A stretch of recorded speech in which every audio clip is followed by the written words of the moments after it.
Salut à tous et bienvenue sur ma chaîne. Aujourd'hui, on va parler d'une histoire qui prouve que la roue tourne toujours, surtout quand il s'agit de harcèlement. Imaginez cette scène. Une nouvelle employée, appelons-la Chloé, arrive dans une entreprise. Elle est brillante, motivée, pleine d'idées. Mais voilà, un de ses collègues, Marc, se sent menacé par son talent. Au lieu de se remettre en question, que fait-il ? Il commence à la harceler. Au début, son feuilleton c'était subtil, des remarques désobligeantes en réunion, des informations importantes oubliées par hasard, des rumeurs lancées à la machine à café. Chloé a commencé à douter d'elle-même. Son enthousiasme s'est éteint, elle se sentait isolée, stressée. Beaucoup auraient pu craquer, mais Chloé a décidé de ne pas se laisser faire. Elle a commencé à documenter chaque incident, chaque email, chaque commentaire déplacé avec une précision chirurgicale.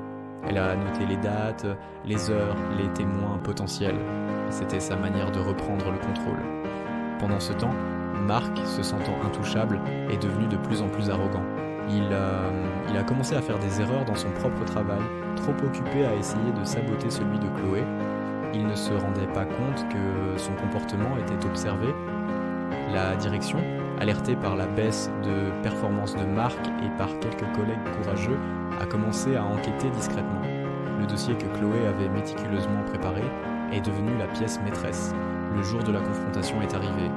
Marc a été convoqué par les ressources humaines. Quand on lui a présenté la liste détaillée de ses agissements, il est devenu tout pâle. Les preuves étaient accablantes. Il ne pouvait rien nier. Le harceleur s'est retrouvé piégé par son propre jeu. La direction a pris une décision radicale. Marc a été licencié pour faute grave. Cette histoire nous montre que, face à l'injustice, la patience et la méthode peuvent être nos meilleures armes. Chloé a non seulement retrouvé sa place, mais elle a aussi été promue peu de temps après, son talent étant enfin reconnu à sa juste valeur. Le climat dans l'entreprise s'est assaini et tout le monde a pu respirer. N'oubliez jamais que le harcèlement est inacceptable et que des solutions existent. Si cette histoire vous a plu et que vous voulez en découvrir d'autres, n'hésitez pas à liker la vidéo, à la partager et surtout à vous abonner pour ne rien manquer. Merci de m'avoir écouté et à très bientôt pour une nouvelle histoire.